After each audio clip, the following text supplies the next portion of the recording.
Hey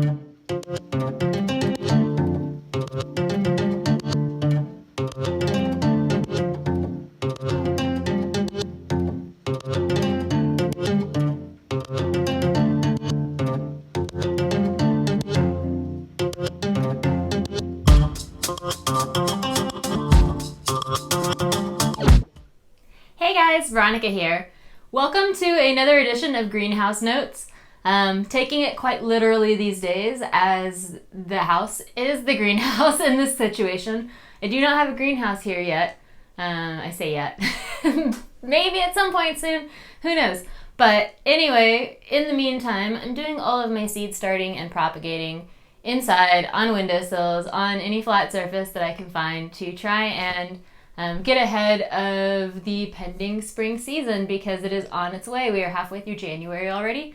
And one of the things, well, there's a couple of things I want to touch on today. It's going to kind of be a hodgepodge of just things that I'm working on right now. But one of the things that I've been thinking about a lot lately is you guys. And so what sort of materials you have access to in terms of when you can go to like a hardware store or a big box store and find something to start seeds in and actually have some success with it. So it's something that I've been digging into. It's going to sort of adjust and adapt as we move forward, as I find different things to work with. But my primary points of focus right now at this point, as far as what I can find domestically, so in the United States, in the mainland states, at almost any store, no matter what state you go to, there's certain products that you can find. And so really focusing in on what of those products will work for you guys and give you better success when it comes to seed starting. Now, if you already have a favorite medium, something that you work with that's working really well for you, stick with that. If you don't, then we'll dive into that a little bit here. So I've been starting all of my seeds, and I don't have any of the smaller packs here with me right this second, but I've been starting all of my seeds in these like typical black, I want to say they're 1020 or 1080 trays. They have a specific name. This doesn't say on it, but you find them basically at any garden center. A lot of times they come with a little clear plastic dome so that you can create some humidity. And so I got those with just a full sheet of these 6 packs in them. You'll notice I've cut the 6 packs apart. That's so that I can manipulate them as seeds sprout. I try to plant things obviously that are going to sprout together, so 6 of one type or maybe 3 of a type or 2 of a type, but the same varieties of seeds, so maybe 2 or 3 different kinds of peppers in a 6-pack. And so things that will all sprout together so that when I remove them from their humidity dome and set them out on a windowsill to get more light so that the plants can grow a little better, then I can do that more easily rather than having to do, think about an entire flat of plants. So if you're working in a really small space, on a small budget or a small garden, then that might be a good idea up your alley, just cutting apart that tray into 6 packs. Now, what I'm working on today, so one of the things that I did yesterday was I pulled the plants that had kind of outgrown these packs, and they're right here next to me now. I'll show you. I actually can put in, I think, a picture of the root systems on these cucumbers. They were starting to come out the bottom of their 6 packs, so I decided I wanted to pot them up. Seeing like the secondary leaves now forming, they look a lot more like cucumbers. Those initial leaves starting to kind of curl back, as you'll tend to see with cucumbers and squash especially. These guys might be a little early, but I wanted to give them a really good head start. I don't have, everything out there ready, and just seeing sort of what seeds are viable, and then whichever ones are viable, I'm potting up. So I have, a variety of seedlings and cuttings and all sorts of stuff on basically every windowsill in this house. Now, getting back to mediums, because I got distracted there for a second. So one of the things that I found that exists at basically every hardware store that I've gone to, both California and Texas, and I'm sure other states, is not that. That's next. So it's this Jiffy seed starting mix. It's OMRI certified, organic. It's not my favorite ingredients to play with, as far as it is peat moss. And that is a fairly non-renewable resource as far as we're concerned at the rate that we're harvesting it. But if you want to get a really good have a really good shot at getting your seeds to germinate and start growing healthy root systems, a planting medium like this Jiffy Seed Starting Mix, it doesn't hurt. Now, they do add, it says they add the coconut core pith, which is a byproduct of coconuts that you could potentially use instead of peat moss if that really bothers you. Again, I'm looking for things that everyone has access to so that everyone can start seeds and have a similar level of success. So this is peat moss, it has coconut core, it says that they've added lime for pH balance, so that's something we're going to have to keep in mind. There's also some vermiculite in here, which is another thing to keep in mind because that, in combination with all of these other forest products, retains a lot of moisture. So when you're mixing this to plant seeds, think about how much moisture that seed needs in order to germinate. And if it needs a lot, then it doesn't hurt to, fill up a 4-inch pot or fill up a 6-pack and then water it and let it get really saturated and then, add more on top.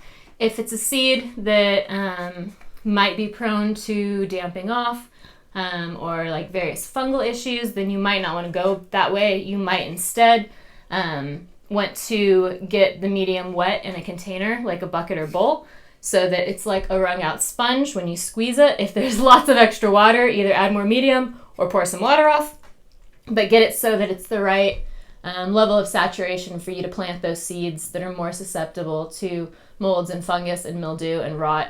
I'm talking, your melons, your pumpkins, peppers to some extent, and tomatoes because they're susceptible to damping off. Now, one of the things that I've been playing with as well this season, and I wanted to test it a little before putting it out there so that I don't have a bunch of people killing their seedlings, right? So digging through the various things that are available on a shelf, again, at your hardware store, at your big box store, that you can run out and get that won't break the bank in order for you to start seeds. This seed starting mix that we're working with, I don't think that it's totally sterile, but I do think that it doesn't have too many things in it that are like super conducive to fungi. But I've noticed, again, the damping off problem tends to happen. And so what I want to do, rather than trying to figure out how much food something needs after it's sprouted, is try and get some level of fungi and bacteria activated in that planting medium. And so far, I've been playing with this. It's called Dr. Earth Root Zone Starter Fertilizer. I liked it when I was reading it, and I decided I was going to experiment with it when I was reading the back of it, because the amount of nutrients, so we're talking, your NPK, your nitrogen, your phosphate, your potassium, your like all of the things that you would typically look for in a synthetic food are very low in this. They're derived from natural sources, so it's like alfalfa meal, fishbone meal, feather meal, rock phosphate, kelp flour, like things that I might use in like a Korean natural farming situation or just organic gardening in general. And then it also has various amounts of both endomycorrhizae and ectomycorrhizae in like proparules per gram. We'll not go through all of the numbers, but you can look at this. I'm sure they have the information online somewhere on like drearth.com or something like that. They're not sponsoring this. It's just the first thing that I've noticed at every store that still meets the criteria of what I'm looking for. And so we've got the mycorrhizal fungi that are in like a dried form in this bag, as well as there's a variety of bacteria that are listed on here. So there's different bacilli, colony forming units per gram. Again, we won't get into too many of like the nitty gritty details as far as those numbers, because it's just going to be maybe TMI right now. I don't know. But anyway, so looking at it and going, okay, we have fungi and we have bacteria potentially in this.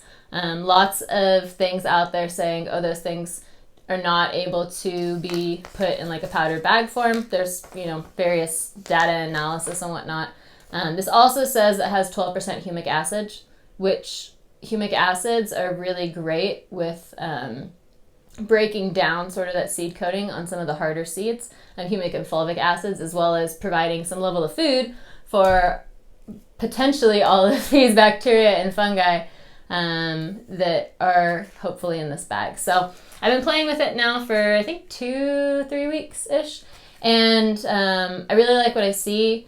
I've noticed that if my planting medium is a little too wet, I basically will take this, going back like 2 beats, that I have this little tablespoon scooper, and so this is a gallon of soil in this bowl, and I'll basically scoop out 2 tablespoons of this food per gallon of soil.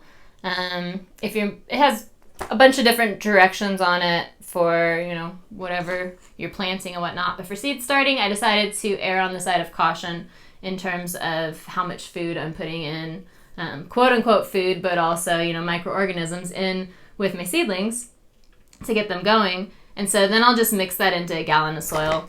I know this bowl holds a gallon. If you need to figure out, how much is a gallon, 2 tablespoons, a lot of your plants from the nursery come in pots this size. So that's a gallon.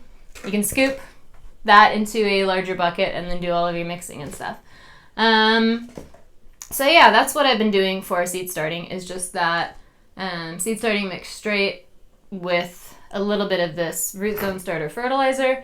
Mix it up, get it to a nice level of moisture, like a wrung out sponge before planting, with some exceptions that I've let, be a little soggier just to get them started.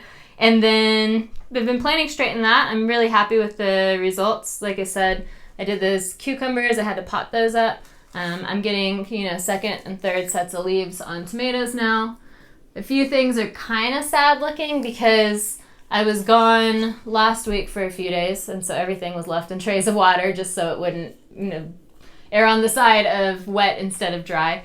And yeah, but they're starting to perk back up, and it's a little early in the season, but I'm happy to have seedlings that are at this size, so that the goal is to have plants that are, the 6-inch plant or the 4-inch pot, but usually they're about a 6-inch plant by the time you get them outside.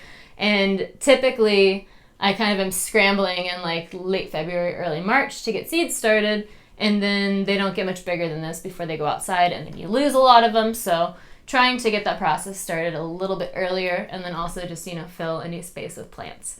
One of the other things that I wanted to show you guys is, so I got this gallon of thyme from the hardware store the other day when I went to find a watering can or something, because it was on a sale rack. And originally this gallon size thyme is $8, and I got it for $2. And I kind of got laughed at for buying dead plants, but it's not dead.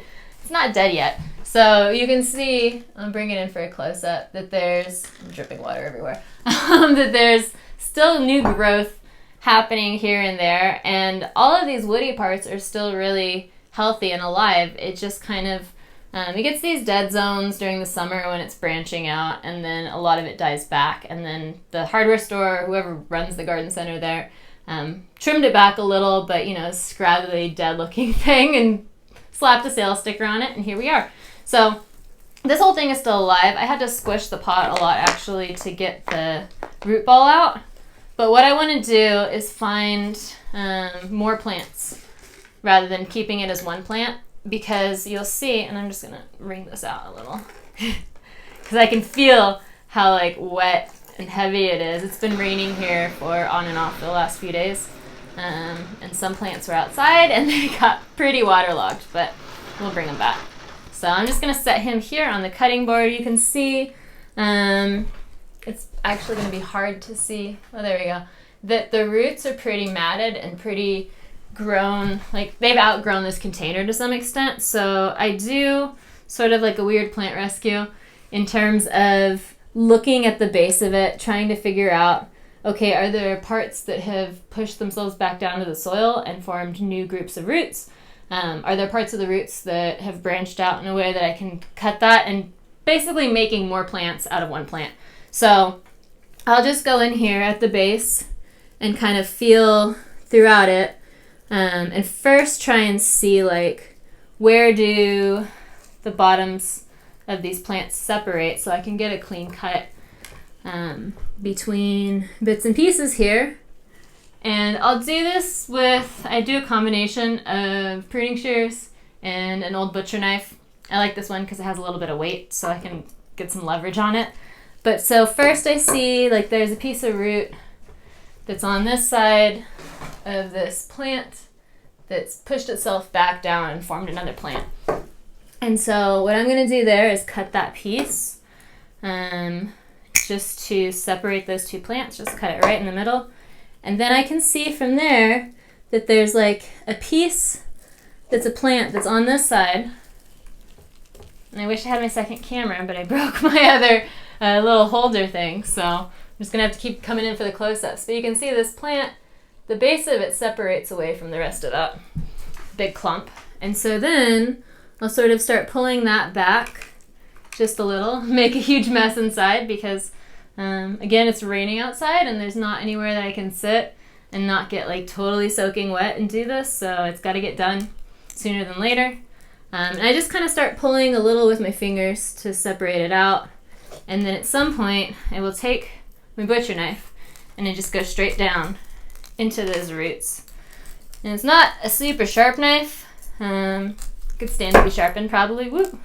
But just enough to kind of break those roots away and give this guy a fighting chance.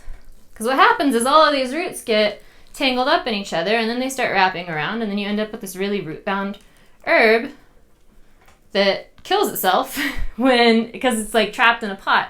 When you could have, 3 or 4 really nice ones, like really nice sort of 4-inch size, I'm going to pull some roots there, some 4-inch sized seedlings of the same herb that you can then plant, all over your garden. So if the deer eat one, they might not catch the other, which has been my experience here so far.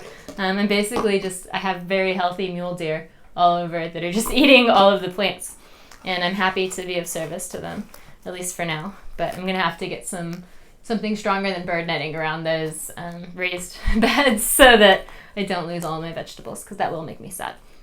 So then all I do from here is just take a little bit of this potting mix that I've mixed up over here that has a little bit of the food with the fungi and the bacteria mixed into it. And then I'm going to put it just in all the little cracks on this pot. Now, it's not going to give this little piece of thyme a lot of time in this container. This container is definitely small for this bunch, but it does give it just a little more medium to fill out. It's not competing, with the rest of this colony of roots. And so I'll do a few in 4-inch pots, a few of the smaller cuttings. There might be a larger cutting in there that I'll split, into 2 separate gallons or something. Just kind of feeling it out as you go and trying to get containers that are big enough for the plant, big enough for the roots. It also is a good way to have a few on standby if you have wildlife friends that like to eat your plants. Then you can have a few that are sitting around as backups. Now, the other thing that I have here, and I'm going to finish that guy after we're done, so this doesn't run, like half an hour. But the other thing I have here are some plants. So I had a friend who went to Hawaii recently, and they brought me back all sorts of fun flowers and tropical plants that have to live inside, so it's going to get really jungle-like in this space very quickly. But one of the things that I've done to prepare for planting those, because those have to stay inside, I think all of these have to stay inside in like a shaded spot, in partial shade and stay moist, but also have good drainage. So one of the things that I do for that is I do the same mix that I have here, but to that I add about 1/3 of, what is this? That's the seed starting mix. I put it behind me. Perlite. So I add about 1/3 volume of perlite. It's like, I want to say 2 to 3 cups, somewhere in that neighborhood. I basically just mixed it into a bucket with the mix and the food until I had, dirt everywhere, until I had a medium that like holds together, retains some moisture, but also doesn't feel like it's going to be quite as heavy and stay super soggy, because otherwise these roots will rot. So again, keeping that in mind, not so much for seed starting because perlite sort of gets in the way. The difference between perlite and vermiculite is that perlite doesn't retain as much water as vermiculite. So if you're adding something to add drainage, and water retention is a concern for the sake of rotting and whatnot, maybe add perlite instead of vermiculite. That's sort of how I look at them. I also make sure that I get the one that does not have plant food added, because if it has plant food added, you're going to start throwing off the balance of both the biology that you're trying to add into the soil as well as the nutrients that exist to cycle. These are not forever, it's not a forever answer or setup for a plant, but it is, I found, a better way to get them going. I've had a lot less damping off mixing this particular food into this seed starting mix than I have just using the seed starting mix straight, which is why I wanted to share it.